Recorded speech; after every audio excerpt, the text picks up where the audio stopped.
A new Tampa Bay Business Journal hits newsstands today, and as always, editor Alexis Muellner is here to talk about some of the week's big stories. Good morning, happy Friday to you. Happy Friday to you, Deanna. Always good to see you. And you. This week you've got a cover story about mergers and acquisitions. They're apparently picking up again in the Bay Area. They are. We're talking about deals, and we convened a roundtable with some experts in valuation and capital in our conference room, and talking about this issue. And Tampa deal market is picking up, and part of this has to do with a lot of companies from outside the United States are looking at Tampa Bay, and this market is sort of seen as very vibrant.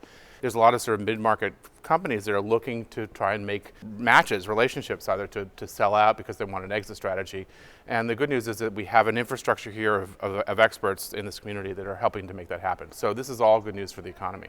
And you also have an article about how Tampa is expanding globally as a place to do business? Well, this whole topic made me reminisce over the last 10 years since I've been here about international business. When I first got here, British Airways had just a couple of flights out of Tampa International.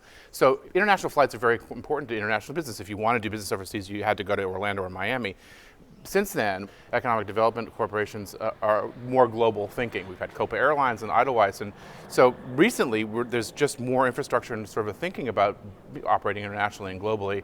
But Tampa Bay, increasingly, given this mergers and acquisition stuff, and overall, we're returning to being a place where you can do business internationally, and that's a really good sign. Two great economic stories about Tampa Bay. I think so. Yeah, I think there's some real evolution. Absolutely. We also have an interesting story about the architect for the Salvador Dali Museum, who is now joining a group of architects hoping to redesign the St. Pete Pier. Well, here we go again. I mean, the pier, after a very long process, the voters rejected the lens last year, but today apparently there are requests for qualifications, and the St. Pete Design Group is a combination of Jan Weymouth, who co-designed the Dali, Jensen Wanamaker Architects, and Harvard Jolly, which was the firm that originally built the Pyramid Building. They have a bit of a plan to kind of sort of really reconfigure, reimagine the pier building.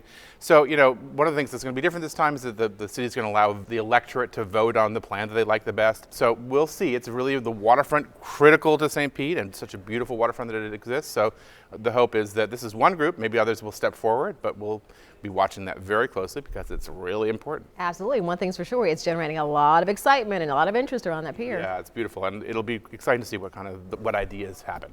Always good to see you. You too, Dia. And for more Business Journal headlines, go to our website, abcactionnews.com/marketplace.